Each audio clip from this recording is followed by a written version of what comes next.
नमस्कार, जय हिंद, वंदे मातरम। दोस्तों, आपका फिर से स्वागत है हिंदुस्तानी एजुकेशन पॉइंट में। दोस्तों, आज हम बात करेंगे वाक्य। वाक्य क्या होते हैं, वाक्य की परिभाषा क्या होती है, वाक्य के भेद क्या होते हैं, रचना के आधार पर कितने वाक्य होते हैं, अर्थ के आधार पर कितने वाक्य होते हैं। एक रचना नाम की लड़की थी, तो रचना में कितने शब्द हैं, इस प्रकार ट्रिक के साथ हम सीखेंगे। तो दोस्तों, चलिए बिना समय गंवाए चलते हैं, वाक्य के बारे में सीखेंगे। दोस्तों, अगर आप हमारे YouTube चैनल पर नए हैं, वीडियो देख रहे हैं, तो लाइक सब्सक्राइब करना ना भूलें। तो दोस्तों, बिना समय गंवाए चलते हैं, सीखते हैं वाक्य। वाक्य क्या होता है, वाक्य के प्रकार क्या होते हैं, इन सभी के बारे में सीखेंगे। अभी सीखेंगे हम वाक्य। वाक्य क्या है? पदों या सार्थक शब्दों का व्यवस्थित समूह। पद किसे कहते हैं, इसके बारे में भी जानेंगे। सार्थक शब्दों का व्यवस्थित समूह, जिससे वक्ता के कथन का अभीष्ट आशय। वाक्य किसे कहते हैं? पदों या सार्थक शब्दों का व्यवस्थित समूह, जिससे वक्ता के कथन का अभीष्ट आशय अर्थात पूर्ण रूप से स्पष्ट होता है। यानी कि उसका अगर कोई वाक्य बोलता है, उसका अर्थ पूर्ण रूप से स्पष्ट होता है, उसे वाक्य कहते हैं। वाक्य की परिभाषा एक और है कि सार्थक शब्दों के समूह को, क्या? सार्थक शब्दों के समूह को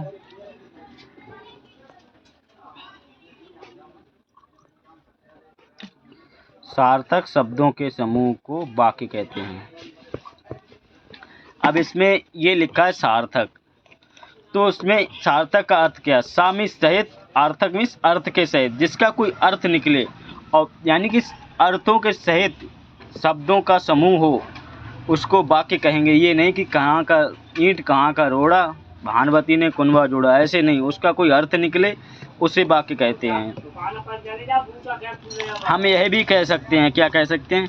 शब्दों के सार्थक मेल से बनने वाली इकाई वाक्य कहलाती है। क्या? सार्थक मेल से, जिसके साथ कोई अर्थ निकले।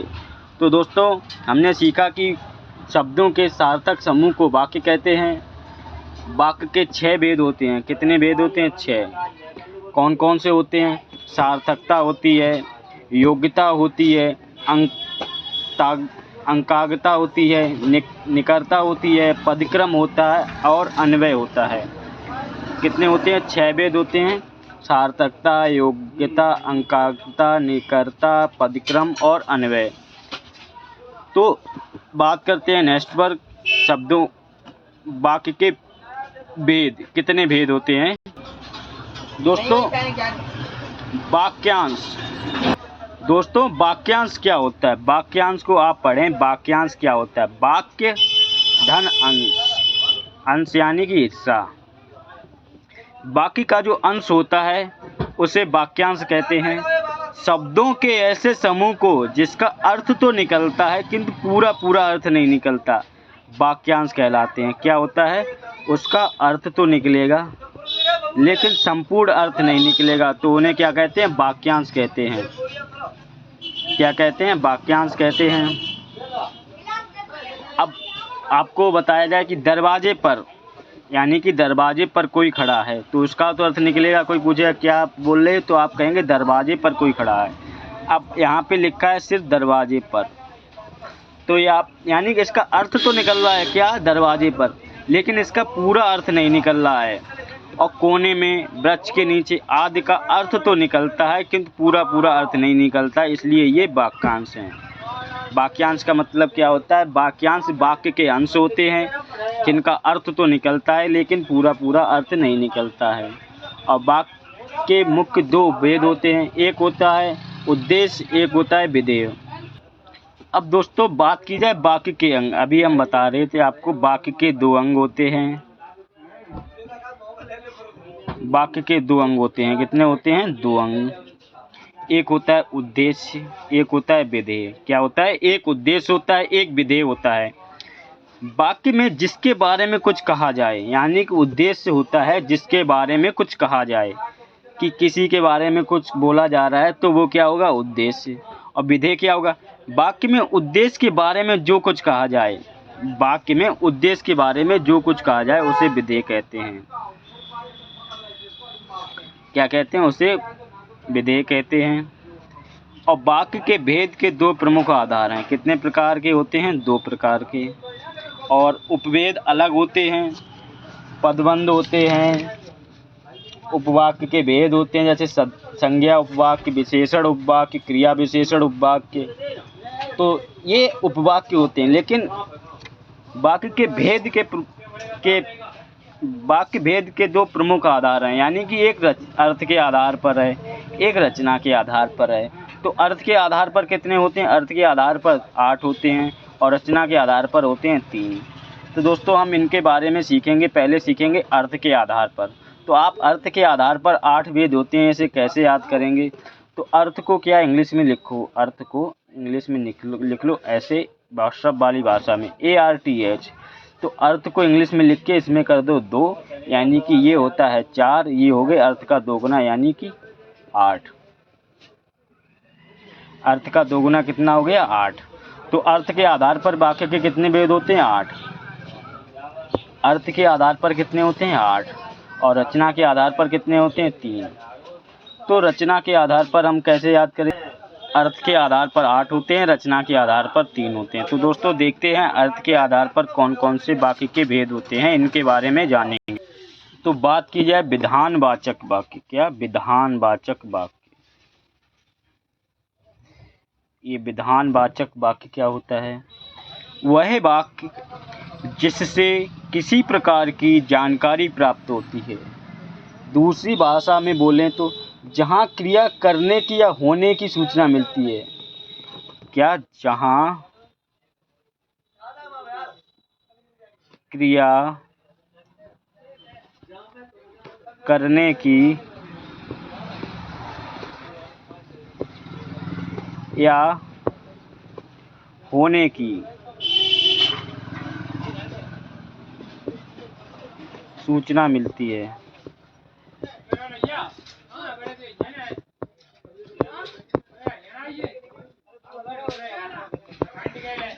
जहाँ पर क्रिया करने की या होने की सूचना मिलती है, या फिर वह वाक्य जिससे किसी प्रकार की जानकारी प्राप्त होती है, यानी कि जानकारी कैसी, कि कोई क्रिया हो रही है, तो उसे विधानवाचक वाक्य का कहा जाता है। क्या कहा जाता है, विधान, यानी कि कुछ विधान हो रहा है। अगर बात की जाए उदाहरण की, तो उदाहरण के बारे में हम आपको बताते हैं क्या क्या इसके उदाहरण हैं। ये क्या है, जहाँ क्रिया करने की या होने की सूचना मिलती है। विधानवाचक वाक्य किसे कहते हैं, जिससे क्रिया करने की या होने की सूचना मिलती है, उसे विधानवाचक वाक्य कहते हैं। अब एग्जाम्पल देखा जाए तो क्या होगा, जैसे कि क्रिया हो रही है, क्या बताया हमने, जहाँ पर कोई क्रिया हो रही हो उसे विधानवाचक वाक्य कहते हैं। जैसे कि वर्षा हो रही है,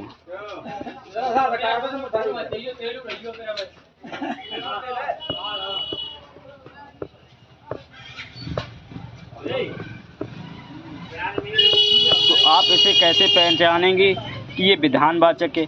हमने क्या बताया, जहाँ पर क्रिया करने की या होने की सूचना मिलती है। तो यहाँ पर आप देख सकते हैं कि क्या क्रिया हो रही है, वर्षा। क्या हो रहा है, वर्षा हो रही है। तो ये क्या हुआ, विधानवाचक वाक्य हुआ। क्या हुआ, विधानवाचक वाक्य हुआ।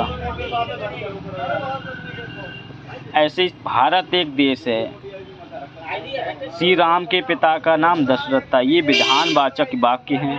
दशरथ अयोध्या के राजा थे। तो यहाँ पर क्या थे, दशरथ कौन थे, अयोध्या के राजा थे। तो इस प्रकार ये इसके एग्जाम्पल हैं। बात करते हैं नेक्स्ट पर। दोस्तों बात की जाए निषेधवाचक वाक्य। क्या, निषेधवाचक वाक्य। निषेध से आप खुद ही समझ सकते हैं कि जहाँ पर कोई कार्य ना हो रहा हो। नहीं, निषेध यानी कि नहीं।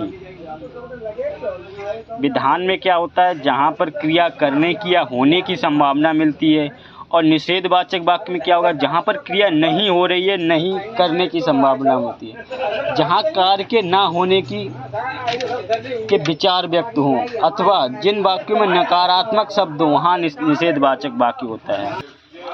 दूसरी भाषा में क्या बोला जाए, जिन वाक्यों में नकारात्मक शब्द हो, क्या जिन वाक्यों में नकारात्मक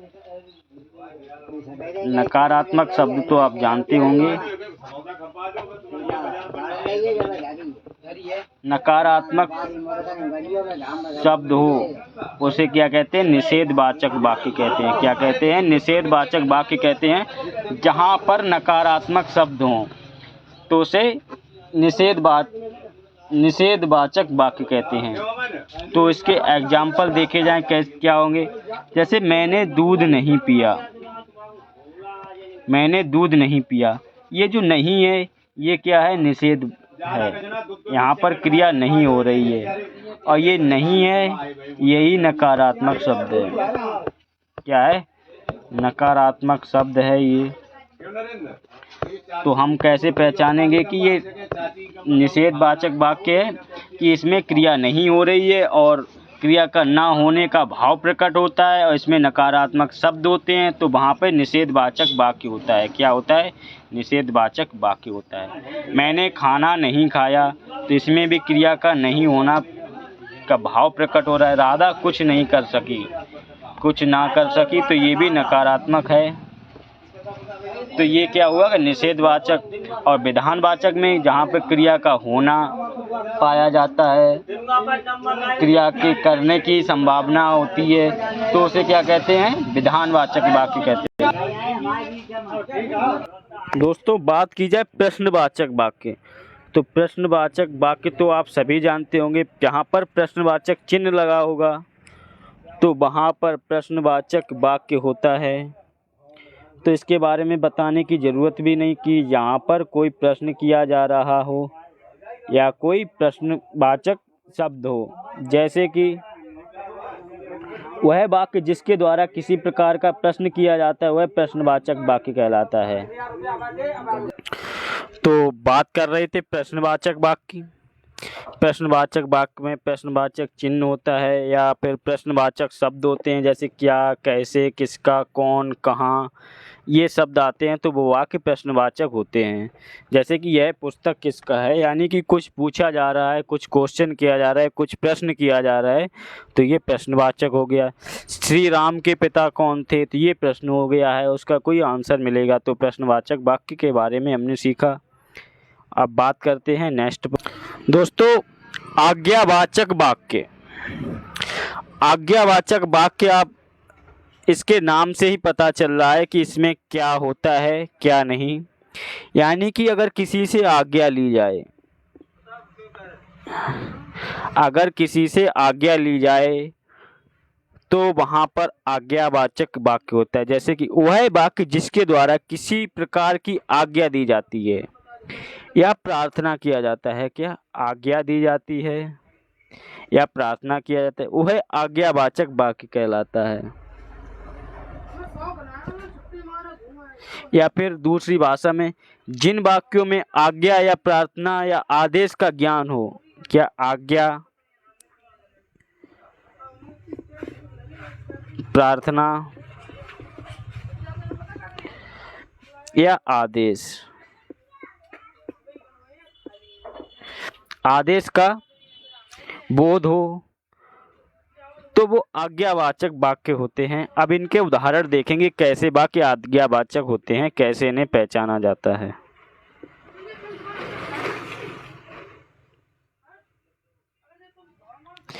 तो सदा सत्य बोलना चाहिए, ये एक उपदेश है या आदेश है, ये उपदेश है एक प्रकार का, ये कि अच्छी बात है, सदा सत्य बोलना चाहिए, सत्य की हमेशा विजय होती है, इसलिए सदा सत्य बोलना चाहिए, ये उपदेश है। आज्ञावाचक में क्या होते हैं, 3 प्रकार के होते हैं आज्ञावाचक।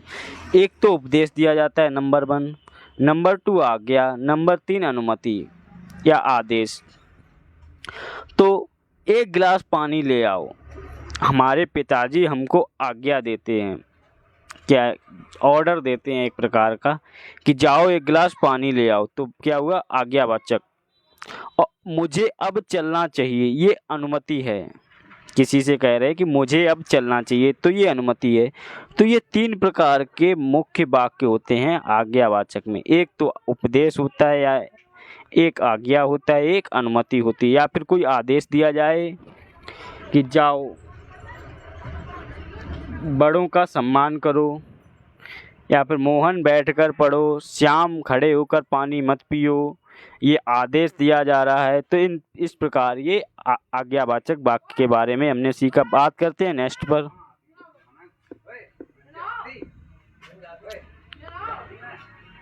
मुझे एक दिन का अवकाश दे दीजिए। क्या अब ये अवकाश का है, तो ये क्या है, प्रार्थना।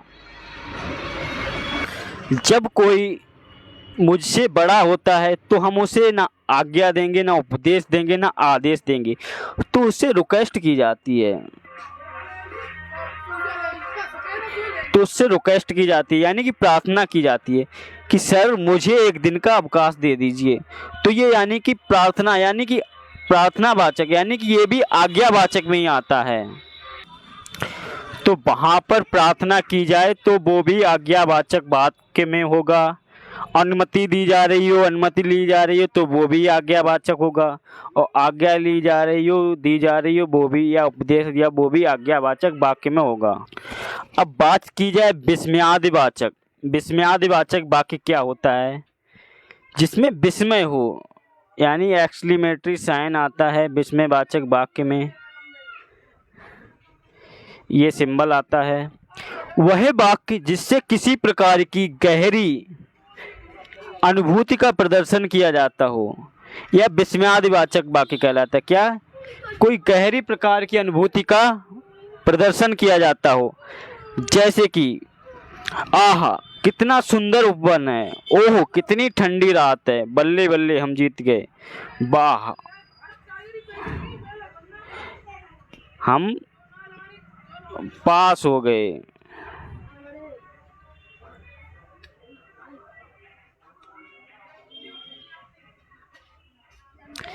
तो इसमें क्या होता है, गहरी अनुभूति का प्रदर्शन किया जाता है विस्मयादिवाचक वाक्य में, जैसे कि हे राम, हे राम। तो ये क्या होता है, ये विस्मयादिवाचक शब्द होते हैं। हे, आह, ओह, बल्ले बल्ले, तो इनमें गहरी अनुभूति का प्रदर्शन होता है। तो ये विस्मयादिवाचक वाक्य के अंतर्गत आते हैं। इसके एग्जाम्पल आप ये देख चुके हैं। बात करेंगे नेक्स्ट पर। दोस्तों बात की जाए संदेहवाचक वाक्य। संदेहवाचक वाक्य में आप इससे ही अंदाज़ा लगा सकते हैं, संदेह शब्द से, जिन वाक्यों में संदेह का बोध हो, यानी कि ये काम होगा या ना होगा पर अटका हो, यानी कि हो भी सकता है या नहीं भी हो सकता है, यानी कि इस वाक्य में 100% चांस नहीं होते हैं, इसमें सिर्फ संभावना होती है। तो यहाँ पर ये वाक्य संदेहवाचक वाक्य होता है। परिभाषा की बात की जाए तो जिन वाक्यों में संदेह का बोध होता है, यानी क्या, संदेह का बोध होता है, उन्हें संदेहवाचक वाक्य कहते हैं। इसका उदाहरण देखा जाए, शायद मैं लॉटरी जीत जाऊं, तो इसमें ये जो शायद शब्द है, जो शायद शब्द है, तो ये क्या है, ये बता रहा है कि इसमें संदेह है, कि यानी कि ये वाक्य बता रहा है इसमें संदेह है, ये हो भी सकता है और नहीं भी हो सकता है, इसमें 100% तय नहीं है कि ये काम होगा, तो इसमें संदेह है, तो इसलिए ये संदेहवाचक वाक्य हुआ। अब बात की जाए वर्षा होने की संभावना है, तो इसमें ये नहीं बताया गया है कि वर्षा होगी, तो वर्षा होगी तो क्या हो जाता है, क्रिया का होना पाया जाता है, तो वहाँ पर विधानवाचक वाक्य होता है। क्या होता है, विधानवाचक वाक्य। विधानवाचक वाक्य होता है जब वहाँ पर क्रिया का होना या क्रिया का संपूर्ण होना पाया जाता है, तो विधानवाचक वाक्य होता है।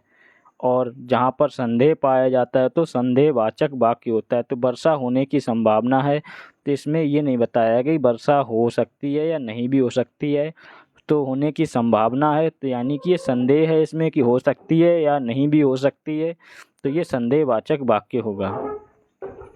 दोस्तों बात की जाए इच्छावाचक वाक्य, किस पर? इच्छावाचक वाक्य। तो इसमें क्या है, इच्छा जताई जा रही है कि ऐसा होता तो ऐसा हो जाता, यानी कि ऐसा हो, मेरा मन है कि ऐसा हो, लेकिन इच्छा के अनुसार कुछ नहीं होता है। जैसा कर्म करेंगे वैसा ही फल मिलेगा। जिन वाक्यों में किसी की इच्छा, आकांक्षा या आशीर्वाद का बोध होता है, तो आप इसमें ये आशीर्वाद शब्द जरूर ध्यान दें, क्योंकि इच्छावाचक वाक्य में आशीर्वाद भी रहता है, तो उसका बोध हो, उन्हें इच्छावाचक वाक्य कहते हैं। क्या कहते हैं? इच्छावाचक वाक्य कहते हैं। उसमें इच्छा आकांक्षा से तो आप समझ लेंगे, लेकिन जहाँ पर आशीर्वाद दिया जाए तो वहाँ पर आप आज्ञा लगा देंगे, तो इसे आशीर्वाद को याद रखें, ये इच्छावाचक वाक्य में आता है। जैसे कि ये यहाँ पर बताया जा रहा है, ये बोल रहे हैं कि उदाहरण में भगवान तुम्हें दीर्घ आयु प्रदान करे, तो ये दीर्घ आयु प्रदान करे, तो इनकी ये इच्छा है, ये अपने मन का बता रहे हैं, तो यहाँ पर ये इच्छावाचक वाक्य हुआ। और नव वर्ष मंगलमय हो, यानी कि आपका नया वर्ष अच्छा हो, ये इनकी इच्छा है, तो ये नव वर्ष मंगलमय हो, तो ये क्या हुआ? इच्छावाचक वाक्य हुआ। बात करते हैं नेक्स्ट पर, संकेतवाचक वाक्य।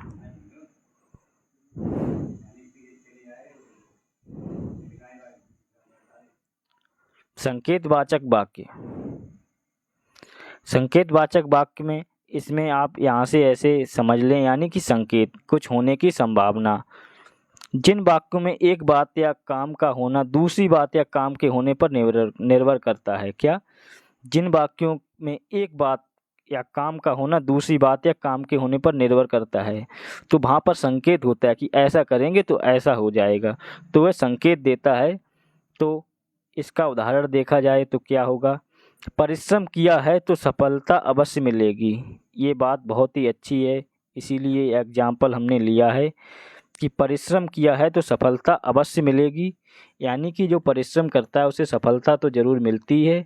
यदि वर्षा होगी तो फसल अच्छी होगी। इसमें क्या, ये संकेत हैं कि अगर वर्षा हो जाएगी तो फसल अच्छी हो जाएगी, तो ये संकेत दे रहे हैं कि बारिश होगी तो ही फसल अच्छी होगी, तो ये संकेत हैं। तो इसमें क्या, ये संकेतवाचक वाक्य हो गया। दोस्तों हिंदुस्तानी एजुकेशन पॉइंट के साथ बने रहें। परिश्रम तो कर रहे हैं हम, सफलता भी मिलेगी, लेकिन आपके एक सब्सक्राइब से मुझे बहुत मोटिवेशन मिलता है। आप सब्सक्राइब, शेयर, लाइक ज़रूर करें। चलते हैं दोस्तों नेक्स्ट वीडियो पर। दोस्तों अभी तक हमने बात की थी किसके? अर्थ के आधार पर। अर्थ के आधार पर कितने प्रकार के वाक्य होते हैं, इनके बारे में जाना। संदेहवाचक वाक्य, इच्छावाचक वाक्य, प्रश्नवाचक वाक्य, विधानवाचक वाक्य, आज्ञाकारी वाक्य और संकेतवाचक वाक्य। तो अर्थ के आधार पर कितने प्रकार के होते हैं? अर्थ के आधार पर 8 प्रकार के होते हैं। तो अब बात करेंगे हम रचना के आधार पर वाक्य के भेद। मैंने शुरू में बताया था कि रचना, अगर आप रचनावाचक वाक्य कितने प्रकार के होते हैं, अर्थवाचक वाक्य कितने प्रकार के होते हैं, ये भूल जाते हैं तो कैसे याद रखें, इसके बारे में बताएंगे हम। जैसे कि आपने रचना लिखा, रचना लिखा तो रचना में कितने शब्द हैं? एक रा, दूसरा चा, तीसरा ना, यानी कि 1 2 3। तो कितने प्रकार हुए? 3 प्रकार। रचनावाचक वाक्य में कितने प्रकार होते हैं? 3 प्रकार होते हैं। एक होता है सरल वाक्य, एक होता है संयुक्त वाक्य, एक होता है मिश्र वाक्य। तो ऐसे भी याद कर सकते हैं कि हम जो मिश्रा जी की रचना है वो सरल और संयुक्त है। कैसी है? रचना जी की जो मिश्रा जी की जो रचना है वो सरल और संयुक्त है। कैसी है? सरल और संयुक्त है। तो ऐसे याद रखेंगे रचना जी की जो मिश्रा जी की जो रचना है वो सरल और संयुक्त है। तो रचना के आधार पर कितने प्रकार के वाक्य होते हैं? 3 प्रकार के वाक्य होते हैं, इसके बारे में याद रखेंगे। तो बात करते हैं रचना के आधार पर कौन कौन से वाक्य होते हैं। रचना के आधार पर वाक्य के भेद, कितने भेद होते हैं? 3 भेद होते हैं। एक सरल वाक्य होता है। सरल वाक्य क्या होता है इसके बारे में समझेंगे। जिन वाक्य में एक उद्देश्य, क्या एक उद्देश्य,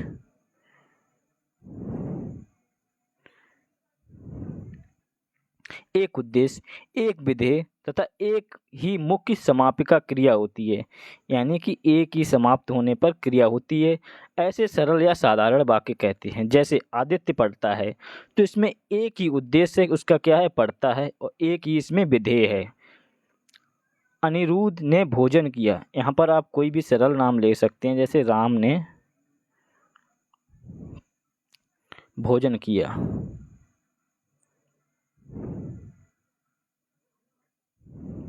राम ने क्या किया, भोजन किया, तो इसमें एक ही विधेय है, एक ही उद्देश्य, तो इस प्रकार ये क्या हुआ, ये सरल वाक्य साधारण वाक्य हुआ। दोस्तों, रचना के आधार पर दूसरा नंबर होता है सरल वाक्य का, संयुक्त वाक्य का। तो संयुक्त वाक्य क्या होते हैं इसके बारे में सीखेंगे। संयुक्त वाक्य, जिस वाक्य में दो या दो अधिक सरल उपवाक्य किसी समानाधिकरण उच्च समुच्चय बोधक अव्यय से जुड़े हों। अव्यय किसे कहते हैं इसके बारे में भी आपको बताएंगे। अव्यय क्या होता है, निपात क्या होता है, इसके बारे में भी हम आपको नेक्स्ट वीडियो में बताएंगे। तो जिस वाक्य में दो या दो से अधिक सरल उपवाक्य, यानी कि एक ये उपवाक्य हो गया, आदित्य पढ़ता है, और दूसरा इसमें और जुड़ा होगा, आदित्य पढ़ता है, उसका रिजल्ट अच्छा आएगा, तो एक सरल वाक्य हो गया और एक उपवाक्य हो गया। तो इसमें ये समुच्चय बोधक अव्यय होते हैं, उससे जुड़ जाते हैं, तो इसे संयुक्त वाक्य कहते हैं। क्या संयुक्त वाक्य कहते हैं इसे ही। तो इसके एग्जाम्पल देखते हैं। संयुक्त वाक्य में प्रयुक्त सभी वाक्य संयोजक शब्दों, कौन कौन से संयोजक शब्द हैं, किंतु, परंतु, लेकिन, तथा, या, एवं, अथवा और बल्कि, अतः से जुड़े हुए होते हैं। लेकिन यह कोई आवश्यक शर्त नहीं है, ये शब्द हो भी सकते हैं या नहीं भी हो सकते हैं। इसकी कोई जरूरी नहीं है कि ये हों, 100% गारंटी नहीं रहती है कि ये हों, तो ये हो भी सकते हैं, नहीं भी हो सकते हैं। क्योंकि बिना संयोजक शब्दों के भी संयुक्त वाक्य हो सकता है। क्या, बिना संयोजक शब्दों के भी जो अव्यय समुच्चय बोधक अव्यय होते हैं उनके बिना भी संयुक्त वाक्य हो सकता है। जैसे कि महेश खेलता है और रमेश पढ़ता है, महेश खेलता है, रमेश पढ़ता है, तो ये तो यहाँ पर दिया है, लेकिन ये जरूरी नहीं है कि हो सकते हैं, नहीं भी हो सकते हैं। रमेश बीमार है इसलिए आज खेलने नहीं आया, क्या, इसलिए आज खेलने नहीं आया, तो एक ये साधारण वाक्य हो गया और ये समुच्चय बोधक अव्यय से जुड़े हैं, तो ये क्या हो गया, ये संयुक्त वाक्य हो गया। इसमें दो वाक्य होते हैं, एक वाक्य दूसरे वाक्य पर निर्भर रहता है। मैं स्कूल से घर आया ही था कि श्याम अपनी पतंग लेकर आ गया और हम दोनों पतंग उड़ाने चले गए। तो इसमें तीन वाक्य जुड़े हैं। क्या, मैं स्कूल से घर आया ही, यानी कि ये अव्यय है, था कि श्याम अपनी पतंग लेकर आ गया, ये दूसरा वाक्य हो गया, हम दोनों पतंग उड़ाने चले गए, ये तीसरा वाक्य हो गया। इस प्रकार ये समुच्चय बोधक अव्यय से यानी संयोजक शब्दों से जुड़े हैं, तो यहाँ पर ये संयुक्त वाक्य हो गए। श्याम मेहनती है किंतु समय का पाबंद नहीं है। किंतु, ये जो किंतु शब्द है ये क्या है, ये समुच्चय बोधक अव्यय है और संयोजक शब्द है, इससे ये जुड़ा है, इसलिए ये यहाँ पर संयुक्त वाक्य हो गया। बात करते हैं नेक्स्ट मिश्र वाक्य पर। दोस्तों, मिश्र वाक्य क्या होता है, हमने बताया था कि रचना के आधार पर तीन प्रकार के होते हैं, कि मिश्रा जी की रचना सरल और संयुक्त है, और ऐसे भी आज कर सकते हैं कि एक, दो, तीन शब्द होते हैं रचना में, तो इनके आधार पर तीन प्रकार के होते हैं। और आप ऐसे भूल जाएं कि कौन कौन से होते हैं, तो मिश्रा जी की रचना सरल और संयुक्त है, ऐसे याद रखें। तो मिश्र या जटिल वाक्य, क्या, मिश्र या जटिल वाक्य, जिस वाक्य में एक मुख्य या प्रधान उपवाक्य हो और अन्य उपवाक्य उस पर आश्रित हो, क्या, उस पर आश्रित हो, ऐसा होता तो ऐसा हो जाता है, इसे मिश्रित या मिश्रित वाक्य कहते हैं। ये उपवाक्य व्याधिकरण समुच्चय बोधक अव्ययों से जुड़े होते हैं, ये भी अव्ययों से जुड़े होते हैं। कैसे, ज्यों ही उसने दवा पी, क्या, जैसे ही उसने दवा पी वैसे ही वह सो गया, तो एक ये वाक्य है और ये प्रधान उपवाक्य, और दूसरा अन्य उपवाक्य पर आश्रित है। क्या जैसे ही उसने दवा पी वैसे ही सो गया। यदि परिश्रम करोगे तो उत्तीर्ण हो जाओगे। यदि परिश्रम करोगे तो ये यहाँ पर समुच्चय बोधक अव्यय है। क्या है? समुच्चय बोधक अव्यय।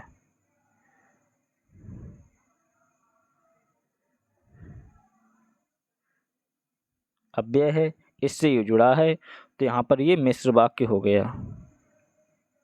अब दोस्तों हम डिटेल में समझेंगे मिश्र वाक्य के बारे में। जो व्यक्ति निर्धन है वह कुछ नहीं खरीद सकता। बहुत अच्छी बात कही है ये कि जिसके पास पैसा नहीं है उसके पास कुछ नहीं है। ऊपर दिए गए वाक्य में आप देख सकते हैं कि यहाँ एक उपवाक्य नहीं तो पाते हैं। इनमें से एक वाक्य प्रधान है, दूसरा उपवाक्य आश्रित है। क्या? एक प्रधान है वाक्य। क्या है एक प्रधान? जो व्यक्ति निर्धन है, और दूसरा उस पर आश्रित कि वह कुछ नहीं खरीद सकता।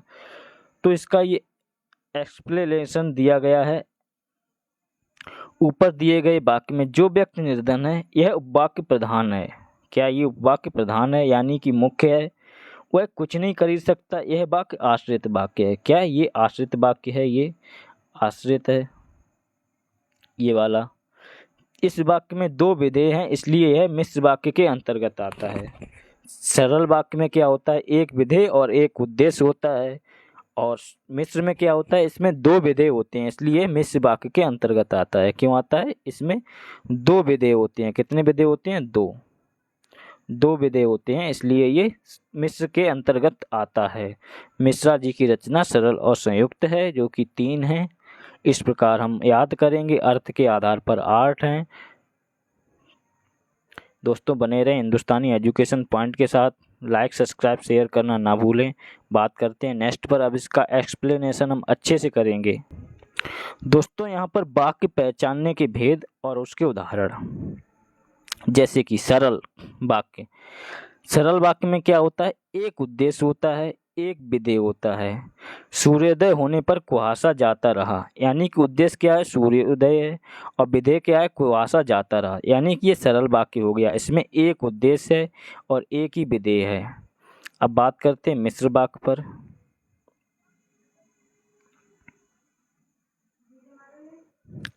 मिश्र वाक्य यानी प्रधान उपवाक्य। एक प्रधान उपवाक्य होता है और दूसरा उस पर क्या होता है? आश्रित। अब कैसे आश्रित होता है इसके बारे में देखेंगे। उपवाक्य बराबर मिश्र वाक्य, यानी कि एक प्रधान उपवाक्य दूसरा आश्रित हो जाता है उस पर, कि ऐसा होता तो ऐसा होता। जैसे ही सूर्योदय हुआ वैसे ही कुहासा जाता रहा। क्या? जैसे ही सूर्योदय हुआ, तो सूर्योदय हुआ ये प्रधान वाक्य है। जैसे वैसे ये प्रधान उपवाक्य हैं, और आश्रित उपवाक्य को मिलाने वाले शब्द हैं ये आश्रित उपवाक्य कुहासा जाता रहा, यानी कि ये आश्रित उपवाक्य है। और जो जैसे वैसे हैं ये प्रधान उपवाक्य को मिलाने वाले शब्द हैं। मिलाने वाले शब्द कौन कौन से होते हैं? कि, जो, वह, जितना, उतना, जैसे वैसे, जब तब, जहाँ वहाँ, अगर आदि, याद या आदि। ये शब्द क्या हैं? मिलाने वाले वाक्य होते हैं। मिश्र वाक्य में ये सब आपको देखने को मिलते हैं, तो वहाँ पर आप मिश्र वाक्य लगा सकते हैं। अब बात करते हैं संयुक्त वाक्य पर। संयुक्त को एक बार दोबारा समझा रहे हैं। सरल वाक्य प्लस सरल वाक्य तो संयुक्त वाक्य हो जाता है। क्या? सरल वाक्य प्लस सरल,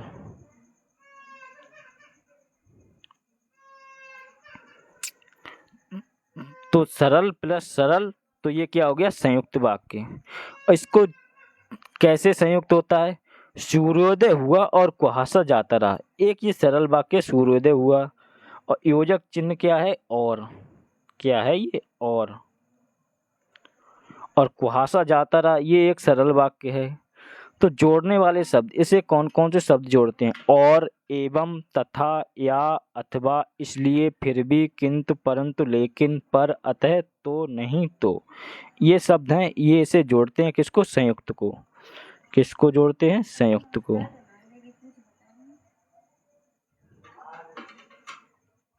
संयुक्त वाक्य को ये शब्द जोड़ते हैं। अब बात करते हैं नेक्स्ट एग्जाम्पल पर। जब जादूगर ने खेल दिखाया तब पैसे मांगे। ये कौन सा वाक्य है? ये मिश्र वाक्य है। क्या? जब जादूगर ने खेल दिखाया तब, यहाँ पर ये शब्द जो लग गया, ये शब्द क्या है, ये अव्यय है और ये मिश्र वाक्य को जोड़ने वाला शब्द है। आप उदाहरण की सहायता से आप देख सकते हैं कि इसमें दो उद्देश्य हैं एवं दो वाक्य हैं। क्या? जब जादूगर ने खेल दिखाया, किसने? जादूगर ने खेल दिखाया तब पैसे मांगे। इन दोनों वाक्य में जब जादूगर ने खेल दिखाया यह प्रधान वाक्य है। क्या है? ये प्रधान वाक्य है। एवं तब पैसे मांगे, यह वाक्य आश्रित वाक्य है। कब आश्रित क्या है, किसके ऊपर निर्भर है? कि जादूगर ने जब खेल दिखाया तभी पैसे मांगे, ये इस पर आश्रित हो गया, यानी कि खेल दिखाने पर। इसलिए यह मिश्र वाक्य कहलाएगा। किस लिए? कि एक इसमें दूसरे पर निर्भर है, यानी कि आश्रित है, तो ये क्या? मिश्र वाक्य कहलाएगा। दोस्तों एक एग्जाम्पल और लेते हैं मिश्र वाक्य का। वही खेत है जिसे पहले राम ने खरीदा था। यह वही खेत है जिसे पहले राम ने खरीदा था। अब इसका एक्सप्लेनेशन करेंगे कैसे। इस उदाहरण में आप देख सकते हैं कि इसमें दो वाक्य हैं। क्या है? यह वही खेत है, फिर इसके बाद यहाँ से तोड़ दिया गया है, यहाँ से ये अलग हो गया, जिसे पहले राम ने खरीदा था। किसने? पहले राम ने खरीदा था। किसने खरीदा? राम ने। यह वही खेत है, यह प्रधान उपवाक्य। क्या? यह वही खेत है, ये क्या हो गया? ये प्रधान उपवाक्य हो गया। और जिसे पहले राम ने खरीदा था, किसने खरीदा था? राम ने खरीदा था। तो ये क्या होगा? ये आश्रित उपवाक्य हो गया। इस उदाहरण में दो उपवाक्य होने के कारण यह मिश्र वाक्य के अंतर्गत आता है। क्या इसमें कितने उदाहरण हैं, कितने वाक्य हैं? दो हैं, तो ये मिश्र के अंतर्गत आता है।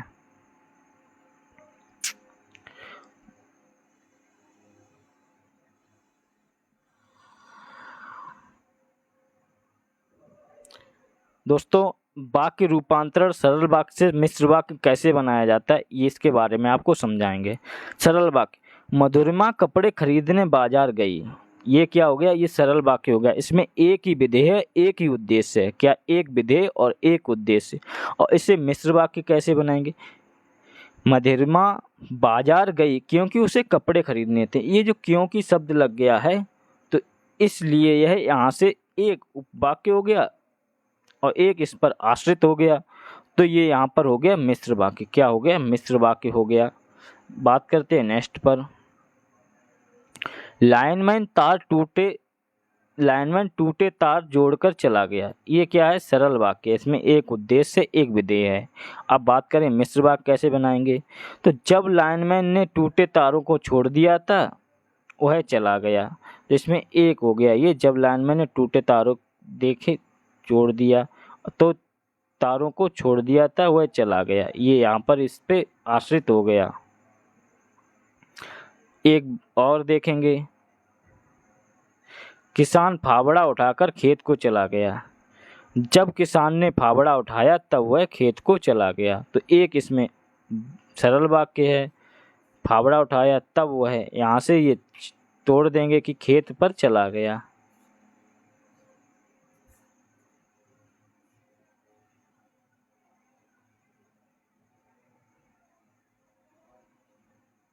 खेत पर चला गया।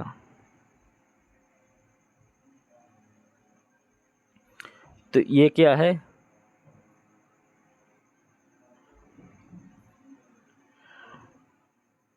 तो ये यहाँ पर ये मिश्र वाक्य हो गया। क्यों? इसमें एक विधेय था, ये सरल वाक्य था। इसके बाद ये तब आ गया, ये शब्द है जोड़ने वाला, और इससे ये जुड़ गया, तो ये एक मिश्र वाक्य हो गया और ये इस पर आश्रित हो गया। तो दोस्तों आज के लिए इतना ही था, बाकी टॉपिक था। मिलते हैं नेक्स्ट वीडियो में नेक्स्ट टॉपिक के साथ। दोस्तों वीडियो को लाइक शेयर सब्सक्राइब ज़रूर करें और बेल आइकन दबाना ना भूलें। हम जुड़े रहेंगे आपसे, आपके लिए प्रयास करते रहेंगे, और आपका भी फर्ज़ है कि एक लाइक एक सब्सक्राइब ज़रूर करें और वीडियो को लोगों तक पहुंचाएं, जिससे मेरा टारगेट जल्दी से जल्दी पूरा हो सके। दोस्तों धन्यवाद, नमस्कार, जय हिंद, वंदे मातरम।